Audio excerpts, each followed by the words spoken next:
আজ আমি মানবদেহে যে গ্রন্থিগুলো আছে সে সম্বন্ধে কিছু পরিচয় করিয়ে দিচ্ছি। প্রথমত হচ্ছে নভগ্রন্থি বা যাকে আকাশ গ্রন্থিও বলা হয়।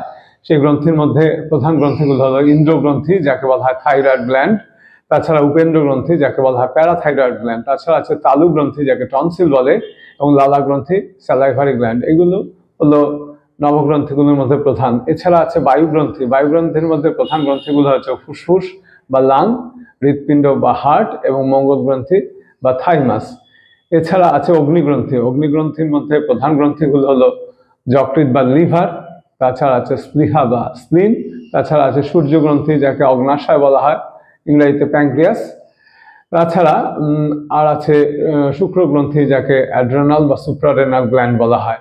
এগুলো হচ্ছে প্রধান অগ্নিগ্রন্থি। এছাড়া বরুণ গ্রন্থিগুলোর মধ্যে আছে আমাদের জননেন্দ্রিয়, ছেলেদের ক্ষেত্রে লিঙ্গ, মেয়েদের ক্ষেত্রে যোনি। তাছাড়া মূত্রস্থলী, মূত্রনালী, বৃক্কদ্বয়, এগুলো সবই হচ্ছে বরুণ গ্রন্থির মধ্যে।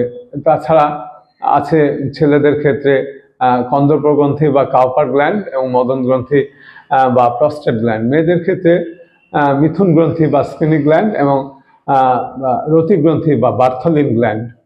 এই হলো প্রধান বরুণ গ্রন্থি সমূহ। এছাড়া আছে পৃথ্বী গ্রন্থি, যেটা প্রধানত আমাদের রস থেকে রক্তের মাধ্যমে, রস থেকে রক্ত, মেদ, মাংস, অস্থি, মজ্জা এর মাধ্যমে শুক্রে পরিণত করে। এছাড়া আছে আমাদের অহংগ্রন্থি, তার মধ্যে আছে শিবসতী গ্রন্থি, যাকে বলা হয় পিটুইটারি গ্ল্যান্ড। এছাড়া আর যে গ্রন্থি আছে সেটা হচ্ছে বৃহস্পতি গ্রন্থি বা দেবাক্ষ গ্রন্থি বা সমগ্রন্থিও বলা হয়, অর্থাৎ পিনিয়াল গ্ল্যান্ড। এই গ্ল্যান্ডগুলোর কথা মোটামুটি জানা যায়।